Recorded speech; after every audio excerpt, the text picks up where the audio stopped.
축복합니다. 5절을 같이 하자고 했는데 혼자 이렇게 두셨습니다. 하나님 주시는 복된 날입니다. 우리 함께 인사합니다. 하나님의 복을 받읍시다.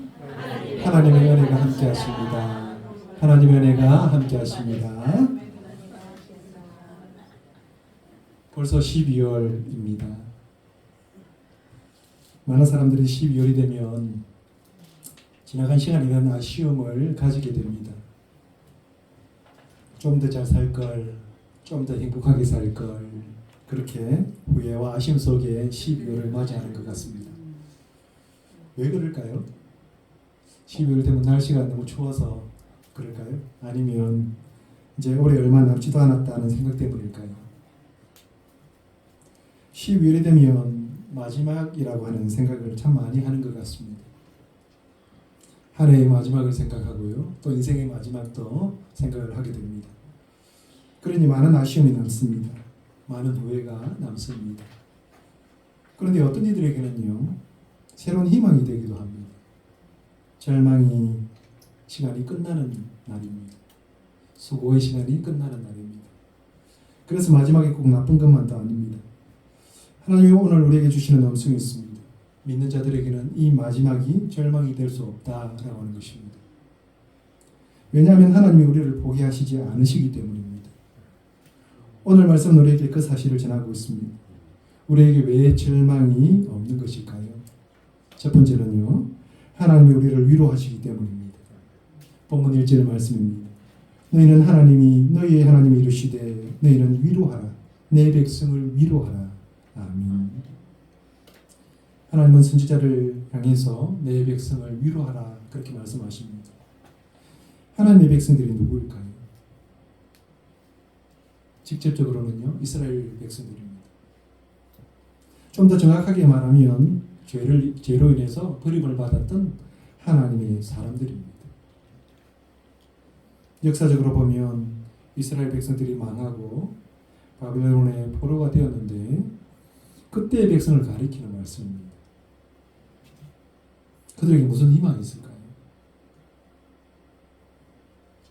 하나님은 그들에게 선지자를 보내면서 너희는 내 백성을 위로하라 그렇게 하시는 것입니다. 하나님의 위로는요, 단순한 감정적인 격려가 아닙니다. 그것은 하나님이 돌보시는 사랑에서 비롯한 능력입니다. 하나님의 백성을 포기하지 않으시는 하나님의 고집입니다. 하나님은 하나님의 백성을 지극히 사랑하신다는 것입니다. 하나님은 하나님의 백성이 기뻐하시는 그 길로만 갈 때만 사랑하시는 것이 아닙니다. 비록 하나님이 싫어하시는 죄의 길로 갔지만 하나님은 여전히 그 백성을 사랑하고 계신다라고 하는 것입니다. 비록 그 백성이 하나님을 떠나서 죄의 길로 갔을지라도 그 사랑은 변함이 없는 것입니다. 우리가 믿는 하나님이 바로 그런 분입니다. 하나님께서 절망할 수밖에 없는 그들에게 무엇이라 말씀합니까? 너희 하나님이 이르시되 너희는 위로하라. 내 백성을 위로하라. 그렇게 말씀합니다. 하나님께서 선지자를 부르시면서 위로하라고 하십니다. 이것은요, 선지자에게 주신 말씀이지만 하나님의 마음입니다. 이게 똑같은 말이 반복되어 나타나는 것이 보이십니까? 똑같은 말이 반복한다라고 하는 것은요, 중요하다 그런 말입니다. 성경에서 똑같은 말을 반복하는 것은요, 이것은 매우 중요하다 그렇게 이야기를 하면서 이것을 강조하는 것입니다. 지금 하나님이 중요하다라고 하는 것이 무엇일까요? 중요한 일을 지금 시키고 계신 겁니다. 그것은 하나님의 백성을 위로하는 것입니다. 하나님께서는 지금 이 일이 무엇보다도 중요하고 급하다라고 하는 것입니다. 그러기 위해 하나님은 그 마음이 온통 백성을 향하고 있는 것입니다. 하나님의 백성을 위로하는 일에 간절한 소원을 가지고 있다라고 하는 것입니다. 부부에게 있어서요, 가장 힘든 시간이 언제일까요? 자녀들이 고통을 받는 때입니다. 자녀들이 힘들어하는 때입니다. 자녀가 힘들어하는 것을 보고 부모들은 너무나도 참기 힘든 고통의 순간을 맞습니다. 그래서 그렇게 말합니다. 차라리 내가 아프면 더 낫겠다. 부모의 가장 큰 소원은요, 언제나 자녀들이 행복하게 살아가는 것입니다. 하나님도 이와 같은 마음입니다. 그래서 하나님은 그 백성을 위로하기 위해서 선지자를 급히 지금 보내고 계시는 것입니다. 그러면서 부탁을 합니다. 2절입니다. 너희는 예루살렘의 마음에 닿도록 말하며 그것에게 외치라. 그 노역의 때가 끝났고 그 죄악이 사함을 받았느니라. 그의 모든 죄로 말미암아 여호와의 손에서 벌을 배나 받았느니라 할지니라 하시니라. 여기 예루살렘은요, 하나님의 백성을 말합니다. 하나님의 백성의 마음에 닿도록 크게 말하라는 것입니다. 여기 마음에 닿는다라고 하는 말이 히브리어로는 알레브라고 하는 말인데, 마음속 깊이 말하다, 부드럽고 설득력 있게 말하다, 그런 뜻입니다. 절망에 빠진 사람들에게 냉랭하게 논리적으로 말하는 것이 아니라 따뜻하게 사랑이 가득 담겨서 그 마음을 가지고 그들에게 이야기를 해달라는 것입니다. 그래서 위로는요, 형식이나 비상적인 이야기가 아닙니다. 그 안에 사랑이 가득 담겨 있어야 합니다. 그러기에 하나님은요, 그 마음을 담아서 이야기를 좀 해달라, 그렇게 부탁을 하고 있는 것입니다. 위로하는 사람은 언제나 하나님의 마음으로 위로하는 것입니다. 그리고 그 위로는요, 언제나 사실을 이야기해야 됩니다. 하나님의 위로는요, 분명한 현실적인 문제를 언급을 합니다. 그들의 노역의 때가 끝났다라고 하는 것입니다. 그들의 죄가 사함을 받았다라고 하는 것입니다. 이스라엘 백성들에게 영원한 것만 같은 그 바벨론의 포로생활이 끝났다라고 하는 것입니다. 이보다 더 큰 위로가 어디 있을까요?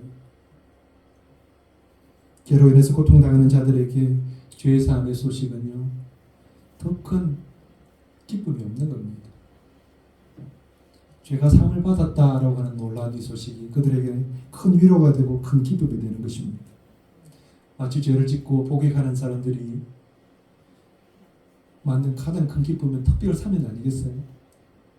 어느 날 갑자기 특별 사면이 되었다라고 하는 소식보다 더 큰 기쁨이 어디 있겠습니까? 지금 하나님께서 그렇게 이스라엘 백성들에게 사면에 대한 이야기를 하고 계신 것입니다. 오늘날의 현대인은요, 지극히 개인주의입니다. 그래서 남의 문제에 별다른 관심을 기울이지 않습니다.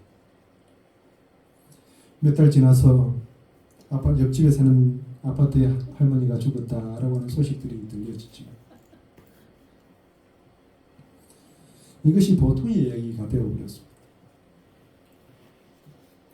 사람들은 참 무정합니다. 무관심합니다. 주위에 관심을 기울이지 않습니다. 어떻게 보면 성경에서 말하고 있는 말세의 때가 이런 모습들이 아닐까 싶습니다. 그러나 우리 하나님은요, 우리가 당하고 있는 어려움이나 고난을 언제나 관심 어린 눈으로 지켜보고 계시다라고 하는 것입니다. 하나님께서 호렙산에서 모세를 부르실 때에 하나님께서 하셨던 말씀이 있습니다. 출애굽기 3장 7절입니다.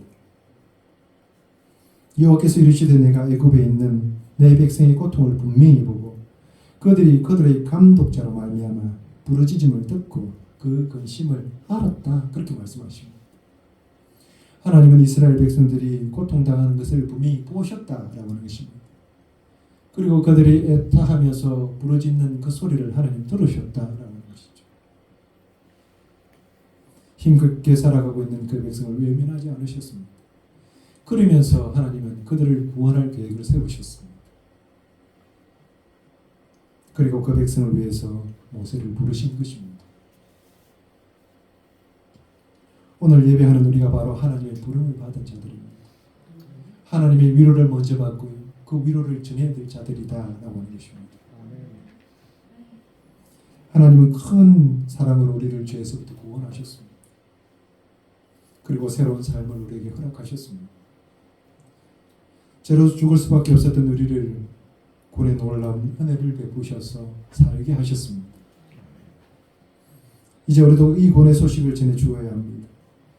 죄로 죽을 수밖에 없는 사람들에게 가장 큰 위로는요, 구원의 소식인 줄로 믿습니다. 하나님은 백성의 마음에 닿도록 전해달라고 말씀하십니다. 그 백성들의 마음 가운데 그 마음에 닿을 수 있도록 하나님의 그 사랑을 전해달라고 하는 것입니다. 당신의 죄가 사함을 받았다는 사실을 우리는 전해야 합니다. 하나님의 사랑이 그 집의 구원으로 임하였다라고 하는 사실을 우리는 전해야 된다라고 하는 것입니다. 미국에 폴라라고 하는 한 성실한 간호사가 있었습니다. 그런데 그녀가 갑자기 급성 관절염이 들린 겁니다. 그녀의 몸은요, 손을 쓸 새도 없이 굳어져 갔습니다. 오른쪽 손가락 신경만 남겨뒀고요. 다른 신경들은 다 마비가 되었습니다. 그렇게 그녀는 병상에 누워서 마지막 때를 기다리고 있었습니다.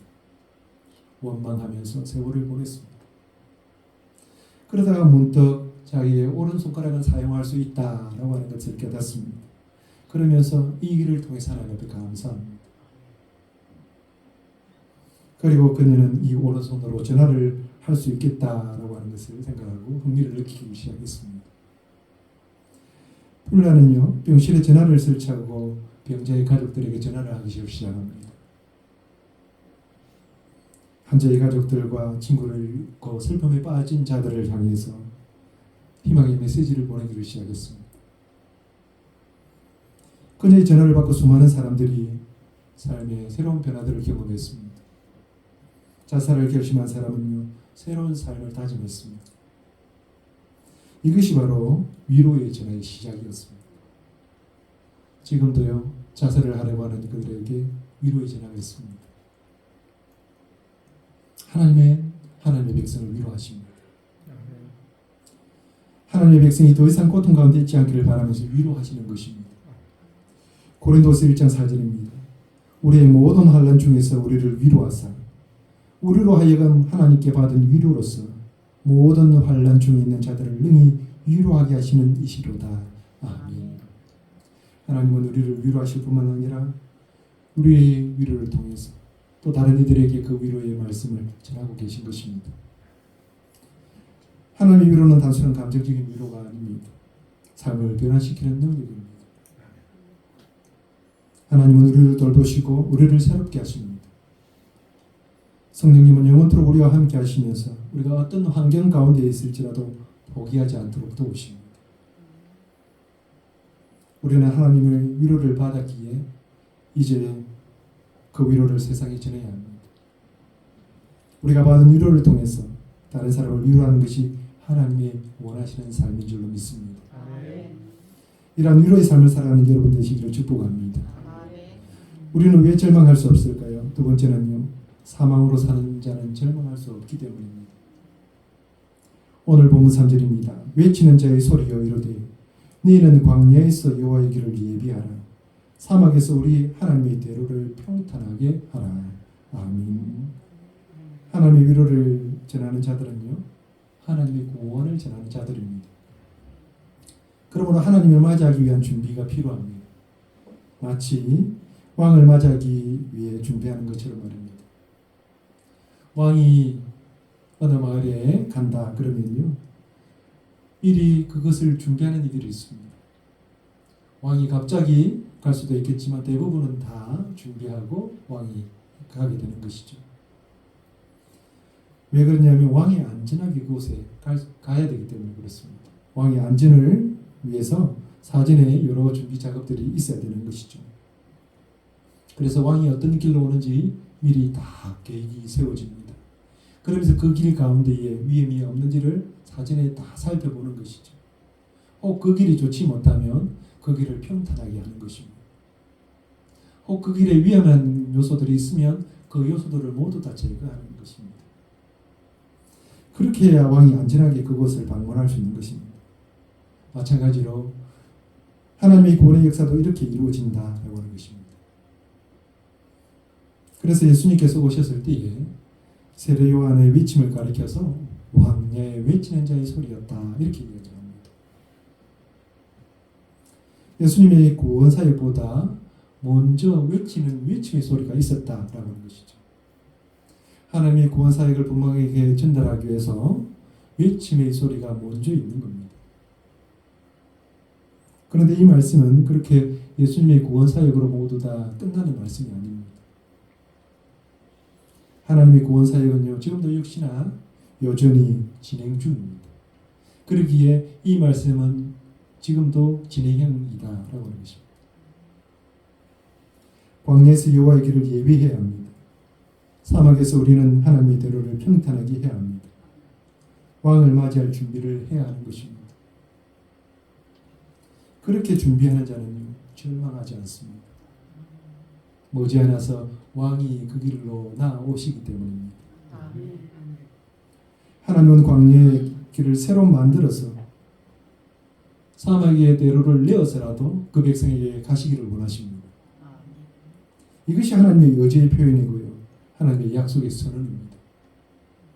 하나님의 백성을 향하신 하나님의 놀라운 계획입니다. 포로는 스스로 자유를 얻을 수가 없습니다.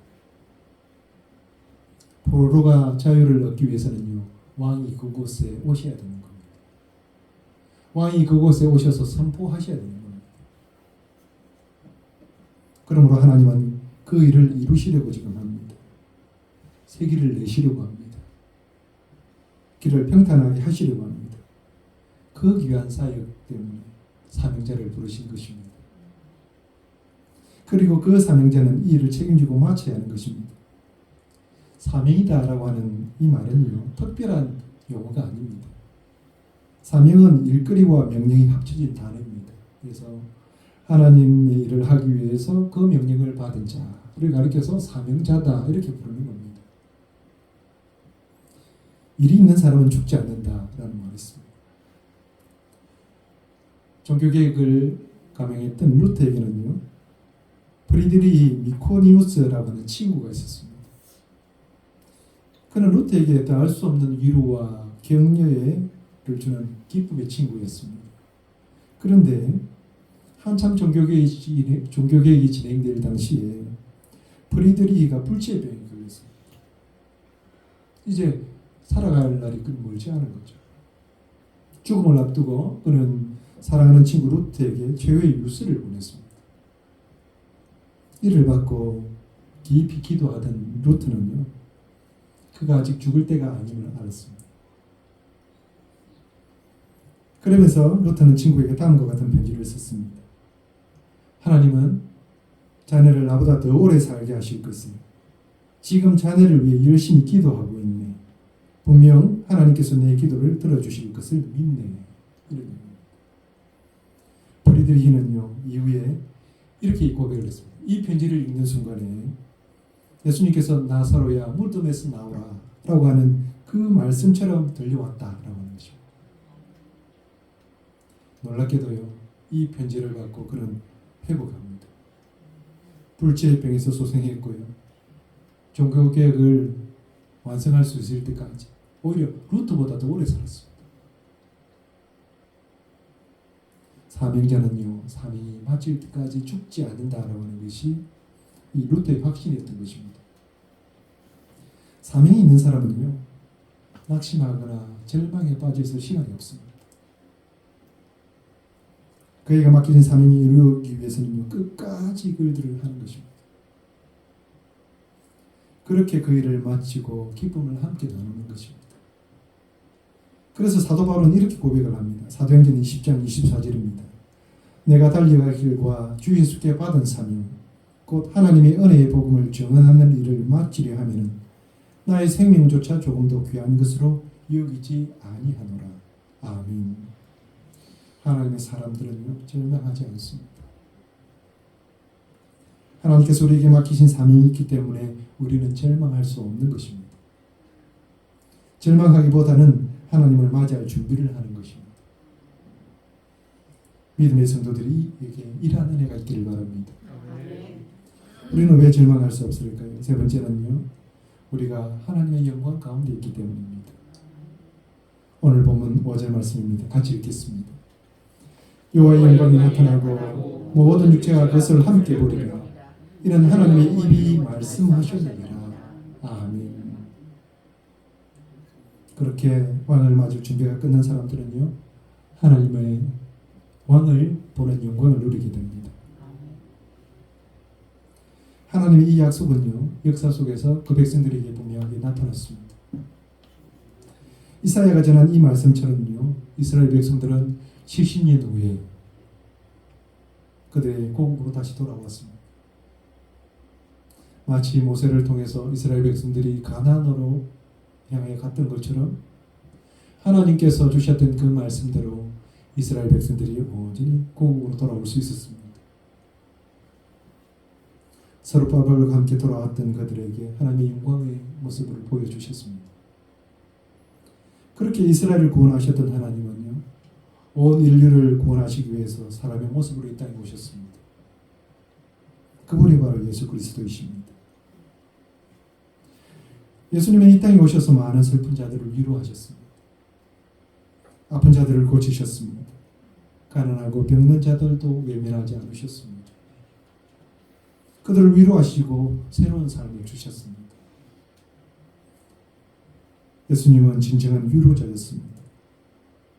세상에 무거운 짐을 지고 가는 자들을 향해서 예수님이 그렇게 말씀하십니다. 무거운 짐 진 자들아 다 내게로 내가 너희를 쉬게 하리라 그렇게 말씀하셨습니다. 이러한 예수님의 음성을 듣고 나온 자들은 다 위로를 받은 것입니다. 병고침을 받았고요. 삶의 모든 문제들을 해결을 받았습니다. 그렇게 새로운 인생을 살았습니다. 예수님은 모든 사역을 마치면서 하늘로 올라가실 때에 제자들에게 성령을 약속하셨습니다. 성령이 오시면 너희를 위로하고 너희 모든 것을 도와주실 것이다 이렇게 말씀하셨습니다. 그렇게 성령이 오신 것입니다. 우리를 위로하기 위해서 오신 것입니다. 그래서 성령의 이름이 위로자입니다. 성령 하나님은 언제나 우리와 함께 하십니다. 그리고 우리의 상한 마음을 고쳐주십니다. 우리의 삶에 아픔이 있으면 위로하시고요. 다시 회복하십니다. 우리에게는 언제나 영광의 하나님이 함께 하시는 것입니다. 하나님을 떠나서는요, 진정한 위로가 없습니다. 우리 주위의 사람들이 여러 위로들을 구하는 것을 보게 됩니다. 사람들이 우리를 위로해 줄 것이라 생각을 합니다. 그런데요, 정말 진정으로 우리를 위로하는 사람이 있을까요?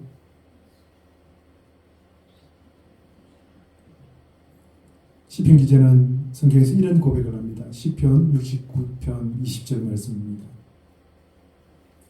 비방이 나의 마음을 상하게 하여 근심이 충만하니 불쌍히 여길 자를 바라나 없고 긍휼히 여길 자를 바라나 찾지 못하였나이다.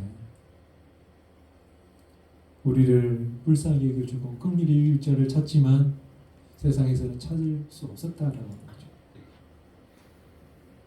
우리가 사람들에게 위로를 구하지만 진정한 위로는 사람이 주지 않는다라고 하는 것입니다. 간혹 위로를 받을 수도 있겠지만 그 위로조차 오래가지 못하더라는 것입니다. 아니 오히려 위로한다라고 하는 말이 우리에게 깊은 상처로 다가올 때도 있더라는 것입니다. 그러나 하나님은 말씀을 통해서 언제나 우리의 마음에 위로하십니다. 우리의 마음을 만져주십니다. 우리가 절망하지 않도록, 우리가 무너지지 않도록 우리의 마음을 세워주십니다. 하나님의 음성이 들려지는 곳에는요, 새로운 희망이 생깁니다. 이사야 41장 10절에 하나님은 분명하게 우리에게 이렇게 약속하십니다. 두려워하지 말라, 내가 너와 함께함이라. 놀라지 말라, 나는 내 하나님이 됨이라. 내가 너를 굳세게 하리라. 참으로 너를 도와주리라. 참으로 나의 오른손으로 너를 붙들리라 말씀하십니다. 하나님이 함께 하시면 못할 일이 없습니다. 하나님이 도와주시면 우리는 일어날 수 있습니다. 사랑하는 성도 여러분, 환경이 어렵습니다. 고통스럽습니까? 끝장이라고 걱정이 되십니까?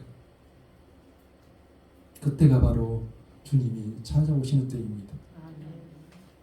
배고픈 사람은요, 위로를 구하지 않습니다. 그러나 배가 고프면요, 하나님을 찾습니다.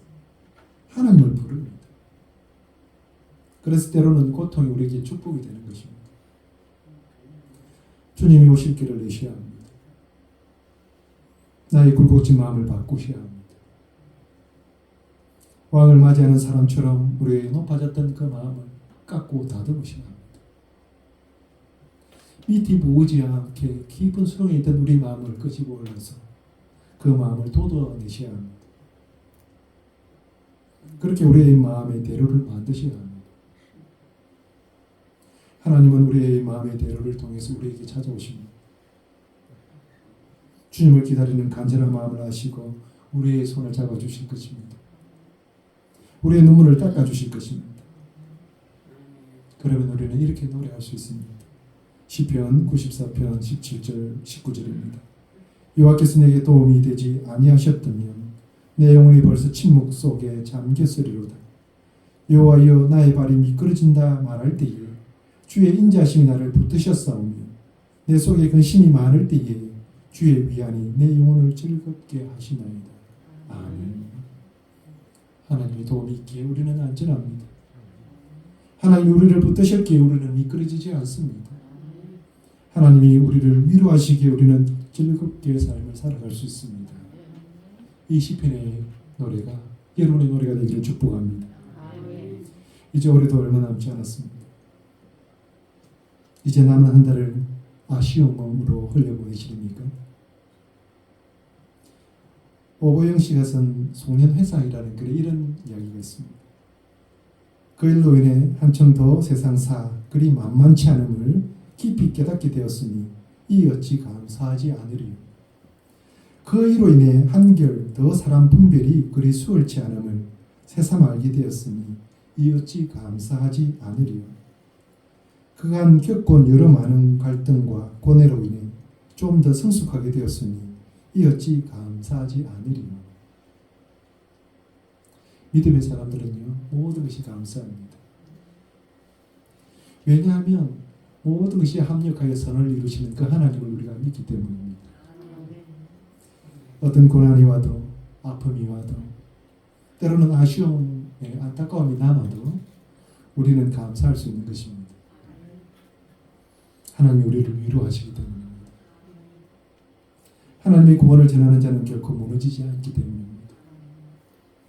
하나님은 영광 가운데서 우리를 만나주시기 때문입니다. 오늘 우리에게 주시는 이 말씀을 통해서 올해 12월 모든 것이 끝나는 마지막 날이 아니라 새로운 시작을 준비하는 그런 시간이 되시기를 주님의 이름으로 축복을 드립니다.